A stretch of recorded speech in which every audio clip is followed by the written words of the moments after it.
por el Cambio. Dania Tavelas, diputada nacional por Unión Cívica Radical, representa la provincia de Buenos Aires, nació ni más ni menos que en Junín. Ella pertenece al sector de Evolución, es docente, es contadora y estuvo en la lista, obviamente, de Facundo Manes. ¿Cómo estás, Dania? Un gusto. Nancy Pasos te saluda. Hola, ¿qué tal, Nancy? ¿Cómo estás? Muy bien, ¿y vos? Bien, todo muy bien. Bueno, me parece bien. ¿Cómo votaste vos la ley en general? La voté a favor porque estamos convencidos de que al gobierno no hay que empujarlo al abismo, había que darle las herramientas que el gobierno requería para poner en marcha su plan de estabilización económica e ir hacia el equilibrio fiscal. Bueno, hoy empieza la discusión artículo por artículo, que tiene que ver ya más con el detalle de cómo lo va a hacer. Uh-huh. Decime, una de las cosas que a mí particularmente, digamos, más me preocupa y me ocupa, porque la verdad que me ocupa también, y ahora te voy a contar cómo, es el artículo que habla de las facultades delegadas. Ayer, de hecho, en este programa entrevistamos a Gil Domínguez, un digamos, constitucionalista, que él dice que tal cual están en este momento escritas por el proyecto de ley las facultades delegadas, Milei estaría teniendo más potestades, incluso constitucionales, que el propio Eduardo Duhalde, que fue el que inició, ¿no?, este periodo de facultades delegadas después de la crisis del 2001. Sí, a ver, las facultades delegadas se componen de tres variables. Primero, la declaración de emergencias, que nosotros hemos pedido que se reduzcan de las 11 iniciales a 6. Segundo, las bases de esa delegación. En definitiva, ¿para qué querés la delegación? Que nosotros hemos propuesto varias modificaciones. Todavía el ejemplo de seguridad, nosotros creemos que la emergencia de seguridad tiene que estar acotada a aquello que tiene que ver con la lucha contra el crimen organizado y todas sus variables. Y después tiene que ver con las facultades específicas en algunas materias. Por ejemplo, lo que ocurre en el artículo 5 del proyecto de ley Ómnibus, que plantea una mega facultad respecto de la organización del Estado más amplia de la que se le dio en su momento al expresidente Menem en aquella reforma del Estado, donde no hay limitaciones de ningún tipo. Bueno, nosotros ahí estamos proponiendo una serie de limitaciones, todavía no han sido aceptadas por el oficialismo, por el gobierno. Bueno, las propondremos en el recinto y veremos cuál es el resultado de ese debate, ¿no? Uh-huh. La otra pregunta que yo te hago es la siguiente, Dania. ¿Cuántos años tenés de militancia política? Déjame hacer la cuenta, unos 22, 23 años. Perfecto. ¿Te sentís parte de la casta? No, yo me siento una militante política que hace política desde los 16, 17 años, que siempre ha encontrado en la política una herramienta de transformación en lo chiquito, en lo mediano, en lo grande, en el metro cuadrado y en todo aquello donde me ha tocado tener algún tipo de responsabilidad. Así que no me siento parte de la casta. Uh-huh. Digamos, la casta es aquella que vive de los privilegios y la verdad que la casta en Argentina tiene algunos sectores de la política seguramente, pero hay muchos otros sectores que tienen que ver con el sector empresarial, con el sector de los medios, con el sector vinculados a otros poderes. Digo, la verdad que esto que Milei denomina la casta de manera genérica, a mí me parece que no atañe solamente a la militancia política. Yo soy una militante política que arrancó en la Juventud Radical, pasó por la Franja Morada y ha estado siempre contribuyendo desde su honestidad intelectual y con lo mejor que creía poder y tener para que la realidad de los argentinos cambiara. Uh-huh. Ahora, te pregunto esto por lo siguiente. Vos viste que Milei, de alguna u otra manera, y hasta ahora, ¿no?, cada vez que el Congreso ha puesto, digamos, sus objeciones sobre algo, etcétera, etcétera, vos bien, digamos, lo dijiste, digo, yo voté a favor porque no quiero, casi como que no quiero que me acusen después de no haber podido hacer las cosas porque no le dimos las herramientas, ¿no? Ahora, ¿vos estás dispuesta a digamos, darle herramientas que puedan, insisto, y en un ratito vamos a escuchar seguramente lo que dijo ayer Gil Domínguez acá, pero digo, que puedan ir hasta por encima de la Constitución a una persona que se muestra y se subió al avión recién diciendo que no iba a negociar más poco política a la hora de lo mejor que tiene la política, justamente, que es el encuentro de ideas para poder justamente negociar. O sea, lo que para otros es contubernio, para mí es negociación política y es lo mejor que le puede pasar a la política, ¿no? Que uno entre las distintas ideas saque lo mejor para todos. Bien. La generación de consensos es justamente lo que hace rica a la experiencia política, digamos, ¿no? El escuchar las ideas, yo he sido muy crítica con el presidente Alberto Fernández en el momento en que decidió cerrar la mesa y el diálogo con todos los gobernadores. Vos te acordás, ya por el comienzo de la pandemia, él lograba tener una mirada más amplia a partir de conversar con todos los gobernadores, en la medida en que fue cerrando su toma de decisiones, fue perjudicándonos cada vez más. Obviamente mantengo esa crítica respecto de Milei, y la verdad que lo dije el otro día en mi intervención, dentro de la Constitución, dentro de los 129 artículos de nuestra Constitución Nacional, todo, por fuera nada. Por eso la insistencia del sector al cual pertenezco, del radicalismo, de marcar aquellas cuestiones que extralimitan lo que para nosotros es una cooperación para no empujar al gobierno al abismo. Entonces te invito, te digo una cosa, yo te entiendo, pero digo, te invito entonces, digamos, después en privado te voy a pasar el audio de ayer de Gil Domínguez, este constitucionalista que ya te digo, digamos, le pregunté específicamente, y él advierte sobre el cómo está redactada la Exactamente, sesión. Son las mismas advertencias que tenemos nosotros, Nancy, Pero está dispuesto a votarla, digo, por lo que yo veo, vos dijiste, como eran 11, ahora son 6 nada más, y más o menos vamos. Bueno, por eso, pero yo te dije, hay 3 variables que determinan, y Gil Domínguez lo debe haber explicado también. Hay 3 variables que determinan cómo son las facultades delegadas. Una cosa son las emergencias, otra cosa son las bases que le dan el marco a esas emergencias, y después está la traducción de esas emergencias en el cómo. Bueno, la verdad es que las emergencias, si hoy le preguntas a tu audiencia, van a coincidir respecto a esas emergencias. Son 6 emergencias que se le han dado más o menos a casi todos los presidentes que no han tenido mayorías o que han enfrentado crisis muy profundas. La definición de las bases ya es otro tema. Pero perdóname, ahí te discuto una cosa, que es la siguiente. ¿Sí? Para mí no son todos los presidentes iguales. Y te cuento por qué. A ver. Porque en realidad, hasta ahora, hasta Macri, te digo, que venía con un ejercicio, digamos, de gobierno y de enseñanza, ¿no? Porque, a ver, estamos de acuerdo en que este es un gobierno, digamos, integrado mayormente por gente que recién llega a la función pública. Para bien o para mal, es así. Y que está demostrando algunas, digamos, algunos problemas digamos, de falta de conocimiento de algunos lenguajes, de algunas cosas que pasan. De hecho, vos fíjate que él manda un megaproyecto que se llamaba Ómnibus, terminó siendo una combi, porque le tuvo que sacar un montón de cosas por no entender quizás el funcionamiento, ¿no? Es de falta de expertise esto, no se lo puedo... No es para criticar, es la realidad. No, lo mencioné también en mi intervención el otro día. Por eso, votamos un presidente... Claro, entonces digo... La gran diferencia para mí es que cuando vos delegás facultades, tenés que saber también a quién se las delegás y cuáles son las garantías que esa persona te da. Bueno, en este caso, ¿vos sentís que Milei está dando garantías o darle más facultades a Milei es darle una navaja a un mono? No, que las garantías no solamente corresponden al presidente de la nación, las garantías también las tiene que asumir el Congreso. Un presidente que hoy tiene 38 diputados y 7 senadores no podría bloquear ni siquiera la Comisión de Juicio Político. Entonces, bueno, estará en la madurez del Congreso y de quienes tenemos un rol ahí, efectivamente, evaluar esas delegaciones de facultades. Yo creo que hoy Milei tiene otros números, si vos juntás, qué sé yo. Pero una cosa que vos... Pero sin ir más menos, vos contás a todos los diputados del PRO, ex compañeros tuyos. Digo, no sé, yo lo veo a mi ex marido, no lo reconozco, digamos, pero digamos, está a levantarle la mano a Milei para cualquier cosa. No creo que sea así, no voy a hablar en particular de Diego, pero sí creo que efectivamente el PRO no es un partido de la no democracia.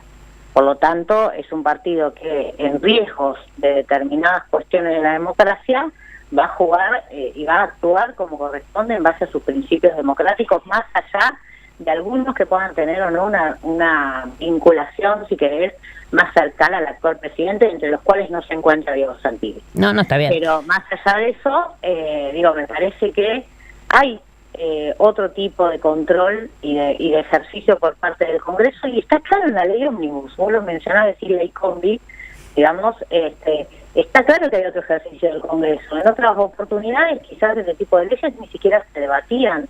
Nosotros tenemos historia del Congreso de aprobar a libros cerrados más de una vez leyes que han comprometido severamente el futuro de nuestro país. No en el caso, digo, no me ha tocado vivirlo, pero sí en otros momentos. O si querés hasta podría traerte como ejemplo cuando Milei vota con masa la derogación del impuesto a las ganancias y pone en riesgo la recaudación de todas las provincias solamente porque los dos lideraban las encuestas electorales. Entonces digo, me parece que tiene que ver con eso. Hoy el Congreso tiene otras posibilidades, otro rol. Me parece que el radicalismo ha estado muy activo en esto de marcar justamente las diferencias, y más allá de que hoy en la votación tengamos algunos matices dentro del propio radicalismo, tenemos muy claro que el límite respecto de la actuación del presidente tiene que ver con el juicio político. Por eso digo, las 6 emergencias en el marco de las bases tal cual nosotros estamos proponiendo queden redactadas, y sobre todo cómo después se implementan a lo largo de cada uno de los capítulos, va a tener mucho que ver con esto. Dania, entonces, estamos hablando con Dania Tabela, diputada nacional por el radicalismo, por Evolución, digamos, radical. Vos lo que me estás diciendo entonces, para cerrar un poco este primer concepto, es que a vos las garantías democráticas de Milei, o para con Milei, o para con el ejercicio del poder que tiene Milei, te la da el hecho de saber que hay número suficiente democrático para hacerle juicio político si él hace algo que está por fuera de la Constitución. Exactamente. Exactamente. Me parece perfecto. Sí, Dania, entonces mi pregunta tiene que ver con esto. Digo, ¿hasta cuál es el límite, cuál es la diferencia entre acompañar un proyecto porque está garantizado, el Partido Radical tiene como siempre el valor de la República, garantizar la democratización del gobierno y demás? ¿Cuál es el límite entre acompañar por eso o acompañar ideológicamente lo que vota o lo que pide votar el gobierno? Absolutamente todo el límite, porque justamente cuando vos veas la votación en particular que va a llevar adelante la Unión Cívica Radical, y la votación en particular que se va a dar por aquellos bloques, pues ni hablar por el bloque del oficialismo, y por aquellos bloques más cercanos al oficialismo, va a ser totalmente distinta. Es decir, entonces, va a haber muchas cuestiones que nosotros le hemos planteado desde el inicio al gobierno, que no las íbamos a discutir en esta ley ómnibus. Digo, por ejemplo, la modificación a la ley de glaciares, pongo un ejemplo, y nosotros hoy lo vamos a votar en contra. No lo quisieron retirar, lo vamos a votar en contra. ¿Qué pasó al final con nosotros va a haber otros bloques? ¿Qué pasó al final con el tema de los jubilados? Porque tengo entendido que parte de la negociación que se está dando en este momento también tiene que ver con esa nueva fórmula jubilatoria. Bueno, justamente nosotros ahí le habíamos puesto 3 restricciones al gobierno: la Constitución, las retenciones y esta cuestión de no ajustar a los jubilados, como bien señalaba vos, en el inicio de diciembre a marzo. Si hay una fórmula negociada que contemple las variaciones inflacionarias de diciembre a marzo, discutiremos en el bloque de acompañar en función justamente de lo que creemos que es clave, que es defender los magros salarios o el magro poder adquisitivo que le han quedado a los salarios de los jubilados, que no es solo responsabilidad de este gobierno, sino que es responsabilidad de un arrastre de varios gobiernos. Sí, eso queda clarísimo. A ver, nadie puede achacarle a Milei la situación social y económica hoy de la Argentina. No, ni a Milei ni a ninguno. Yo creo que si hay una deuda que tienen los 40 años de democracia en este país, tiene que ver con la situación social y económica que viven los sectores más vulnerables. Y en esto me hago cargo de la parte que nos toca como Unión Cívica Radical. Fuimos el primer gobierno de la democracia y luego un gobierno de 2 años en el medio del proceso, del periodo democrático, digamos. Me hago cargo de la responsabilidad que nos toca. No supimos, dice Alfonsín, encontrar la solución para que hubiese menos pobreza y menos indigencia en la Argentina, y por supuesto que las crisis económicas e inflacionarias no se llevaran puestos los salarios de los trabajadores y los jubilados. Esto es una tarea que tenemos como política, porque efectivamente los emergentes de los resultados electorales, como es el caso de Javier Milei o del actual presidente, tiene que ver con esto, con que la democracia no ha dado respuestas a estos problemas centrales. Bueno, cuando vos no encontrás respuesta en esto, ¿por qué vas a seguir apostando a lo mismo? Entonces, en ese sentido, me parece que la política tiene una responsabilidad, y por eso también parte de la decisión del otro día de dar quórum, de apoyar en general, tiene que ver con hacernos cargo de esta responsabilidad. Ahora bien, en las discusiones en particular de cada uno de los artículos que vamos a discutir hoy, hay posiciones distintas porque creemos que en algunos casos esos artículos acompañan esta cuestión y en otros casos realmente no son favorables absolutamente para nadie, lo son para grupos muy reducidos que han sido los beneficiarios históricos de casi todos los gobiernos de la República Argentina. ¿Naciste en Junín? No, nací en San Clemente del Tuyú, pero es un mira dato vos. así como que queda un poco perdido en el tiempo. Wikipedia no me dijo eso. No, vos sabés que es un tema que siempre está... No, nací en San Clemente del Tuyú, me crié, hice la escuela primaria y secundaria ahí hasta los 17, estudié en La Plata y luego me fui a vivir a Junín con mi actual pareja, el papá de mi nena, que vivimos los dos en Junín. Y vivís en Junín. O sea, pero a ver, básicamente sos bonaerense, digamos, no sos que bonaerense 100%. Conozco todos los territorios bonaerenses, la costa, la capital y el noroeste productivo. Me parece bien, habrás pasado por Carmen de Areco más de una vez. Más de una vez. Bueno, mi pregunta va a lo siguiente, por un hecho casual que fue un video que se viralizó y que La Nación tomó y puso en tapa de su web y de su diario. Hoy está todo el mundo debatiendo y discutiendo cuánto derecho tienen los bonaerenses a usar los hospitales porteños. ¿Te merece alguna reflexión? Mira, me parece que hay un problema cultural, que una batalla cultural que vamos perdiendo en Argentina, quienes creemos que la Argentina es una sola y no una confederación de provincias, ¿no? Me parece que ahí hay un problema serio que tenemos culturalmente. No nos olvidemos de dónde venimos. Nosotros venimos de un crisol de razas, venimos de inmigrantes, abuelos, bisabuelos, tatarabuelos que vinieron a hacer la América, pero que se quedaron a fundar la Argentina. Entonces me parece que cuando empiezan estas discusiones de si los de Junín usamos el hospital de Lincoln o viceversa, digo, para no poner solo el ejemplo de Cava, o esta cuestión de si los extranjeros pueden o no estudiar de manera gratuita en la universidad, independientemente de que son datos irrelevantes en términos numéricos, que no cambian absolutamente nada, digo, la verdad es que terminamos traicionando nuestras raíces, ¿no? Y nuestras raíces es la raíz de la integración. Así nos imaginó Sarmiento, nos imaginó Mitre, nos imaginó Alberti, digamos, nos imaginaron integrados, desde un lugar muy distinto todos, pero nos imaginaban integrados construyendo una nación. Cuando entramos en esos debates es donde nos desintegramos. Y bueno, contáselo, no sé si hablas con él, pero si cuando puedas, lo veas o lo que sea, contáselo a Jorge Macri. No, pero digo, me parece que muchas veces caemos en esto porque es más fácil dar respuestas a lo que se tuitea o a las redes sociales que a lo que realmente piensa la sociedad.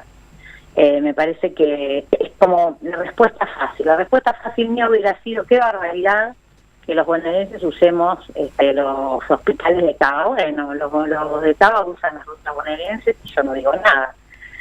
Me parece que en realidad hay una necesidad de... Y ni te digo la cantidad de gente que paga impuestos, ingreso bruto, lo que sea, en la ciudad de Buenos Aires cada vez que entra a laburar todos los días, ¿no? No hay que escupir para arriba. Pero por eso en hablar, o el impuesto a los sellos en las tarjetas de crédito, digamos. Cada vez que lo con lo cual, si quieren, discutamos el federalismo desde la ciudad de Buenos Aires. No, me parece que hay que trabajar en serio en volver a nuestras raíces, a entender que somos un país que viene de distintos lugares, que el norte tiene su aporte, que el sur tiene su aporte, que la provincia de Buenos Aires tiene su aporte y que también la ciudad autónoma de Buenos Aires tiene su aporte a que este país exista como existe, en lo bueno y en lo malo. Pero la verdad es que muchas veces estas discusiones se circunscriben a cuestiones que son en términos económicos, en términos financieros y en términos sociales casi irrelevantes. Y lo único que generamos es enfrentamiento. Eso me preocupa a mí muchísimo. Me preocupa desde ese lugar, me preocupa desde la seguridad, me preocupa cuando discutimos el tema del acceso a los estudios, me preocupa porque hay muchísimos extranjeros que han elegido la Argentina para residir porque da una mejor oportunidad de vida y hoy pareciese que están cometiendo un delito, ¿no? O un pecado, si lo queremos poner en términos religiosos. Me parece que realmente tenemos que volver, ustedes de los medios, nosotros de la política, a recrear la cultura del diálogo y de la unidad. Me parece perfecto. Dania Tabela, muchísimas gracias. Muchísimas gracias a ustedes y que tengan un lindo día, seguro mejor que el nuestro. Un beso desde ella. Chao, hasta luego. Presenta Maxi Consumo.